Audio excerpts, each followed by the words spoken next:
Haley and Joe, we're talking, of course, about Scott Bessent testifying before the House Ways and Means Committee. And of course, this comes on the heels of 2 days of China-U.S. trade talks in which President Trump has declared a done deal. He talks about the U.S. imposing 55% tariffs on China and China imposing 10% on us. You are a longtime China bear. You've been monitoring the economy's transition from export and investment-led to one that's consumption-led. You also teach at Yale Management School of Business.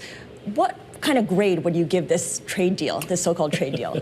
I'd give it a temporary incomplete so far because we don't have all the details yet. And it doesn't seem to be a whole lot different from where we were, not too long ago. So I think we need to see, as always in these things, the devil's in the details. And so we'll have to see what goes on. But as I mentioned before we went on the air, it does appear that China ended up holding some cards after all. Yeah, you're referring, of course, to rare earths and magnets. And It turns out that China does have a lot of leverage over that in terms of whether it allows licenses for export and how quickly it allows shipments. And this is something that industry had pressed President Trump on. Is this going to be a cudgel that Beijing continues to hold over the U.S.? I mean, obviously, we're going to try to diversify and increase our sources of strategic metals and rare earths. I think the administration's been clear about that. But the fact of the matter is, Scarlett, I don't think the market ever really believed that the most onerous of tariffs was ever going to go in. I mean, even though the market was down 20% at one point at its worst day to day, I think on a daily close 12% in April. Earnings estimates for the S&P never really dropped that much. They flattened out, but they didn't collapse. And so the market has been kind of looking through all this for a while now. Yeah, well, one stock that did move a lot, of course, is Tesla.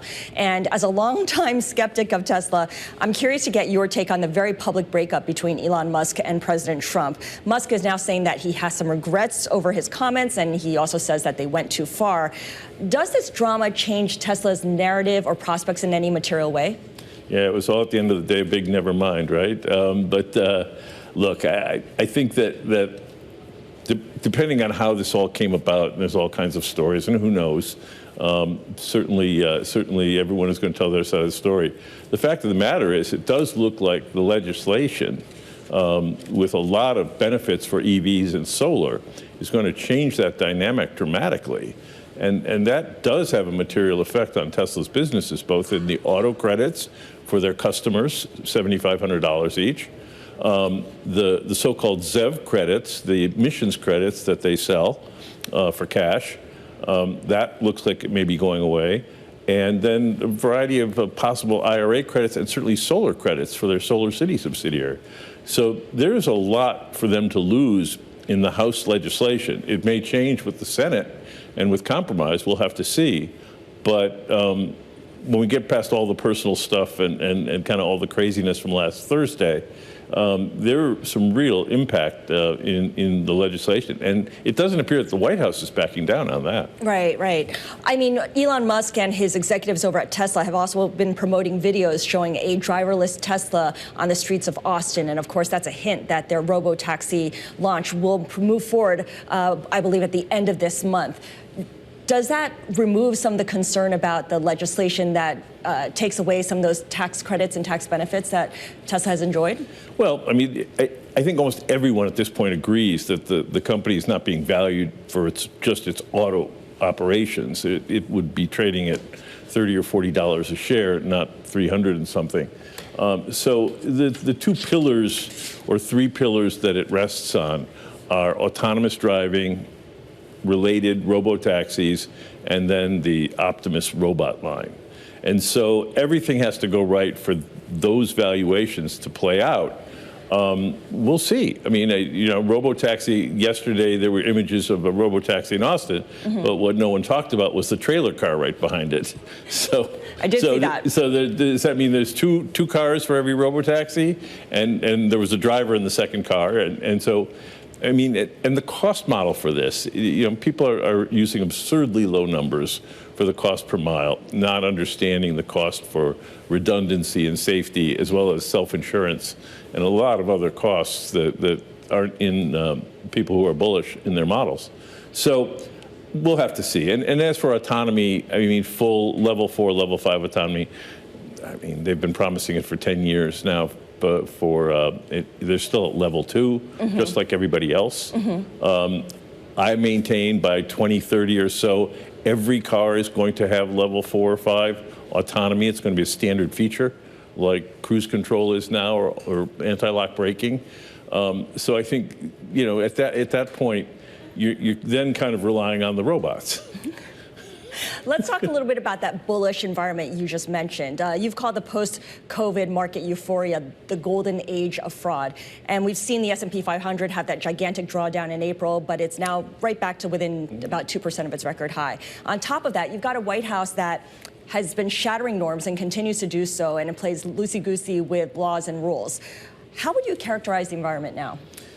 Well, I mean, so Wall Street has been a center for this kind of activity in terms of stuff that I think crosses the line, i.e. the golden age of fraud. We now have a bipolar world because Washington, D.C. is also a center for it. Look, I think that this bull market is going to go until, it doesn't. I keep telling people we're going to need to fill every last bull, and Wall Street will do it. They took a good shot at it in 2021 with the advent of SPACs and NFTs and meme coins, and we're going to see that happen again, going forward. Issuance is already starting to increase dramatically. We're seeing a big pickup in insider sales, particularly in the companies we cover. So executives are selling to retail investors, which is not a good sign. And the SEC and regulators and others have taken generally a very, to be charitable, laissez-faire approach to the markets, where people can say almost anything they want. There's no downside to it. And the use of pro forma metrics, which I've been talking about for years now, it just gets worse by the year. So it sounds like, and I want to connect the dots to the White House as well here, because when the president is issuing meme coins and hosting dinners for the meme coins buyers, there's got to be a spillover effect into the business culture. Does it just give companies that are inclined already a free pass to engage in more questionable behavior? Yeah, except that meme coins aren't securities. At least that's been the ruling so far, right? And stocks and bonds are. And there are rules for saying things about stocks and bonds that don't necessarily apply to crypto. And so I see that the administration has very wisely stayed within that boundary of embracing crypto and get-rich-quick schemes, for lack of a better term, in crypto.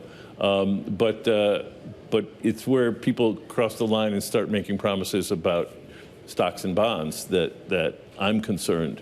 That's my world, and I see just a lack of oversight there. All right, let's dive a little bit deeper into your world then. You no longer manage outside capital, but you do manage your own funds and you advise clients. Chanos & Company is a family office and an advisory.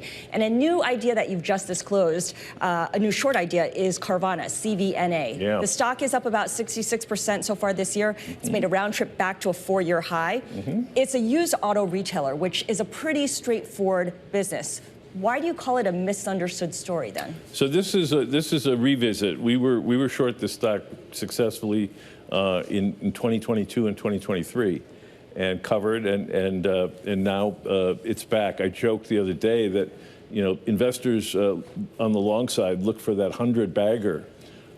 We do too, for companies that are already up 100x, and Carvana is basically up almost 100x from its lows in 2022 and 2023.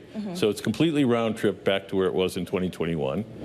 But people have perceived it as a secular growth story. It's cyclical. Their revenues dropped year over year in mid-2023 from selling cars down over 30%. Units dropped. They came back. But what really has us going is a couple of things. First is the accounting. We love bad accounting. And this is a company that is now generating, over the latest 12 months, about 70% of their operating profit is coming from gain on sale of subprime loans. So they're originating subprime loans and selling them immediately for gains. And this is something that the chairman of the company, is very familiar with, Ernie Garcia II. And he started with a company called Ugly Duckling in the 90s that got into trouble for its subprime lending. It then became Drive Time, and Drive Time is the parent the ex-parent of Carvana. So there's a history here. But that amount of income coming from sale of subprime loans is Gets your staggering. attention. And you should not be putting an enormous multiple on this, 50, 60, 70 times. On top of that, two other things that are kind of new to the story. Number one is the short interest has collapsed. It was one of the most shorted stocks in 2023. And now the short interest is back to multi-year lows as a percent of outstanding. So the other bears have given up. Yeah. And number two, we've seen a dramatic increase in insider selling, something we just talked about, in May and June in the shares of Carvana. So the last time we saw this type of selling, the stock also was getting ready to go down dramatically. Yeah, so that's another red flag. And of course, we should mention that we are out to Carvana for comment because of all of that. I want to switch gears a little bit here because you are also blowing up on social media over the last couple of days due to your call to go long Bitcoin and short MSTR strategy. Michael Saylor, the CEO of Strategy, spoke with us yesterday on Bloomberg Crypto. Here's what he told us about your trade. You know, I don't think he understands what our business model is. We're actually the largest issuer of Bitcoin-backed credit instruments in the world. So last week, we just raised $1 billion by selling a preferred stock, non-cumulative, called Stride. That means we basically borrowed money that we never have to pay back, that we pay a dividend on, but we could suspend the dividend if we needed to. So Jim has been thinking that we somehow needed to sell the equity. So at the end of the day, if he's lucky enough to short the stock below 1x NAV, we're going to issue the preferreds, buy back the stock, and make money for our shareholders. If the stock trades at a weak premium, we're just going to sell the preferreds. And if the stock rallies up, he's going to get liquidated and wiped out. What he still doesn't understand is we're not a holding company or a closed-end trust. We're an operating company. So when we issue, trust can't leverage the Bitcoin. They can't issue preferred shares. They can't issue permanent shares of equity at a premium. We can. Jim, your response? Yes, I always love it when management say, well, he just doesn't understand our business. Michael Saylor is a wonderful salesman, but that's what he is. He's a salesman. And what he's selling investors is the concept that you give me your money and I'm just going to go buy Bitcoin. And hopefully the value of my stock trades at a premium to the value of that Bitcoin. And so as long as I can keep doing that, I generate value. And this is, of course, I called it financial gibberish because on top of that, he also said in your interview, he said, the company should not just be valued on the basis of the Bitcoin holdings, but on a multiple of the profits that accrue from when I do this financial alchemy. And I pointed out on social media, I said, well, that's akin to saying, well, my house that rose in value from $450,000 to $500,000 last year is not worth $500,000. It's worth $1.5 million because it's worth the $500,000 plus a 20 multiple on the $50,000 increase. And of course, that's absurd. But that's the claim he's making. On top of that, he's basically now saying that well, I'll sell preferred, not common, to dilute the shareholders and compress the premium. And let me just interject really importantly here. I'm actually doing what he is advocating, right? I am selling MicroStrategy securities to buy Bitcoin. Let's be clear, it's a hedge trade. I don't know where Bitcoin is going to go. And it doesn't matter to you, actually. Well, it doesn't matter. The premium compressing matters to me. And so it's important to understand that in 2024 and 2025, mostly at the end of 24 and 25, MicroStrategy has sold $35 billion roughly of securities, $33 billion in common and convertible into common, and $2 billion in preferred, most recently. The market for the preferred stock that he's selling is tiny relative to common.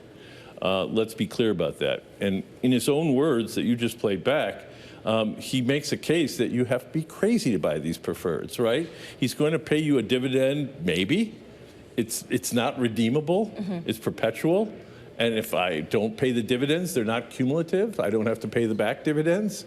So, who in their right mind institutionally would buy these preferreds? That's my question. Do you think there's always going to be buyers for these preferreds, No. especially if Bitcoin starts to trend lower or go materially lower? And again, he said, well, if the stock trades below a 1 M multiple to MNAV, we call it, Chanos, I'll just buy back my common. I can assure you, if it trades below 1, I will have covered my short. Is there a catalyst, though, or a certain set of conditions that would drive the premium down to collapse? The catalyst is Michael Saylor. He's been selling equity to himself compress the NAV.